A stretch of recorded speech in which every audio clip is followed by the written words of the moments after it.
अस्सलाम वालेकुम viewers, welcome back to my YouTube channel Ayaan knowledge fair with me Fatima Judoon. तो चलते हैं आज के हमारे टॉपिक की तरफ, जो जिसमें हम रियलिज्म और न्यूरलिज्म के अंदर जो डिफरेंस है उसको डिस्कस करेंगे। पिछली वीडियो में हमने रियलिज्म के बारे में डिस्कस किया था कि बेसिकली रियलिज्म क्या होती है, कि एक जिसमें डिफरेंट स्कॉलर्स के बारे में हम बताया था, जिसमें आगे थ्यूसिडाइडस, थॉमस हब्स, मैकियावेली, इन सब ने क्या कहा था कि बेसिकली जो ह्यूमन की नेचर है वो सेल्फिश है और पावर सीकिंग है, जिसकी वजह से इंटरनेशनल रिलेशंस के अंदर पॉलिटिक्स भी जो है वो ह्यूमन की नेचर की वजह से ही ड्रिवन होती है, और उसकी भी जो नेचर है वो क्या है, सेल्फिश है और पावर सीकिंग है। स्टेट्स जो है वो इंटरनेशनल सिस्टम के अंदर हमने बात की थी कि जो स्टेट्स है इंटरनेशनल सिस्टम के अंदर वो मेन एक्टर है, और स्टेट जो है वो क्या कर रही होती है, अपनी पावर को ज़्यादा से ज़्यादा इंक्रीज़ करने की कोशिश कर रही होती है, ज़्यादा पावर को इन्हेंस करने की कोशिश कर रही होती है, ताकि वो अपना सेल्फ इंटरेस्ट को क्या कर सके, प्रोटेक्ट कर सके, अपना जो सर्वाइवल है उसको इंश्योर कर सके। और बैलेंस ऑफ पावर की बात की थी कि जो स्टेट्स होती हैं डिफरेंट, वो क्या करती है, एक बैलेंस बना के रखती है इंटरनेशनल रिलेशंस के अंदर या इंटरनेशनल सिस्टम के अंदर, ताकि वो बैलेंस बना रहे और एक स्टेट जो है वो दूसरी स्टेट के ऊपर क्या करे, हमला ना कर दे। लेकिन इसके क्रिटिसिज्म में हमने देखा था कि ये जो बैलेंस है वो ज़्यादा वक्त तक नहीं बन सकता, क्योंकि स्टेट जो है वो किसी न किसी टाइम पे एक स्टेट दूसरी स्टेट के ऊपर हमला करेगी और दूसरी के ऊपर हमला करेगी। इस तरह पीस को मेंटेन नहीं किया जा सकता। तो इस थ्योरी को स्ट्रांगली क्रिटिसाइज किया गया। उसके बाद आगे हमारे पास थी न्यू रियलिज्म,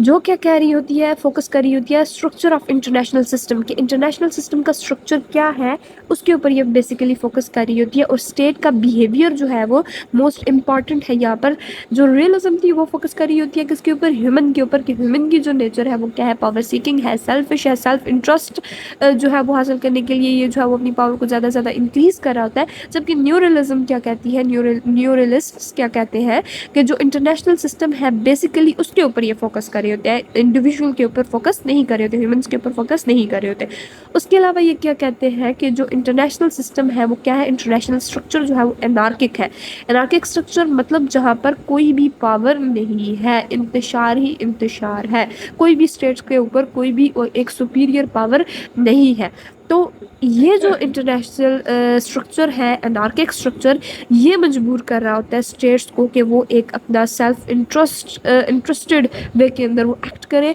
ताकि वो ज़्यादा से ज़्यादा पावर को अचीव करे अपनी सिक्योरिटी के लिए, अपने सर्वाइवल के लिए जो है वो क्या करे, अपनी पावर को अचीव करे। बेसिकली ये क्या कहता है कि जो सिस्टम है वो कंपेल कर रहा होता है स्टेट्स को कि वो self interested manner, selfish manner के अंदर वो एक्ट करे। जबकि ह्यूमन रियलिज्म क्या कह रहा है कि जो ह्यूमंस हैं, इंडिविजुअल्स हैं, उनकी नेचर ही सेल्फिश है। जबकि ये कह रहा होता है कि नहीं, जो सिस्टम है वो उनको कंपेल कर रहा होता है कि वो इस वे के अंदर एक्ट करें। उसके बाद ये बात करता है जी डिस्ट्रीब्यूशन ऑफ पावर के बारे में इंटरनेशनल सिस्टम के अंदर, कि ये इन्फ्लुएंस कर रही होती है डिस्ट्रीब्यूशन ऑफ पावर के स्टेट किस तरह बिहेव करती है। बेसिकली डिस्ट्रीब्यूशन ऑफ पावर जो है उसमें आ जाता है यूनिपोलर, जिसमें सिर्फ और सिर्फ एक ही पावर होती है, जैसे कि हमने देखा कोल्ड वार एरा के बाद सिर्फ और सिर्फ यूएस जो है वो एक यूनिपोलर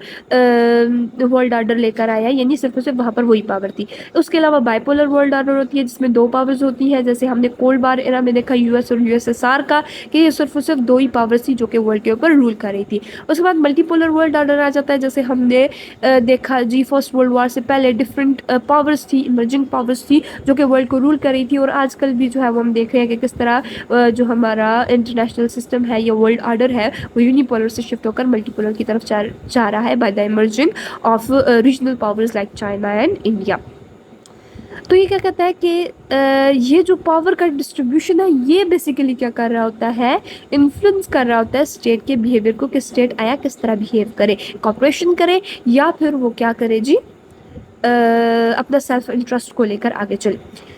उसके बाद ये कहता है कि न्यूरलिज्म जो है वो बेसिकली डिवाइड की गई है डिफेंसिव रियलिज्म के अंदर और ऑफेंसिव रियलिज्म के अंदर। डिफेंसिव में इस तरह के स्टेट्स जो है वो पावर सीख कर रही होती है ताकि वो खुद को प्रोटेक्ट कर सके, अपनी सिक्योरिटी को इंश्योर कर सके और एक्सपेंशन ना करे। जबकि ऑफेंसिव रियलिज्म नाम से ही जाहिर हो रहा है कि स्टेट्स जो है वो पावर को गेन कर रही होती है ज़्यादा से ज़्यादा, ताकि वो अपनी डोमिनेंस जो है वो क्या कर सके, बना सके स्टेट्स के ऊपर। तो इन दोनों में न्यूरलिज्म भी आगे डिवाइड की गई है 2 बेसिक कॉन्सेप्ट्स के अंदर, डिफेंसिव रियलिज्म और ऑफेंसिव रियलिज्म में। और बेसिकली जो एक फिलोसोफर या थिंकर हम कहते हैं जिसने न्यूरलिज्म के अंदर बहुत ज़्यादा काम किया, वो थे जी केनेथ वॉल्स। तो इसके साथ आज का हमारा लेक्चर एंड होता है। नेक्स्ट वीडियो में बनाऊंगी लिबरलिज्म के ऊपर, आप वहाँ से जाकर देख सकते हैं। और उसके अलावा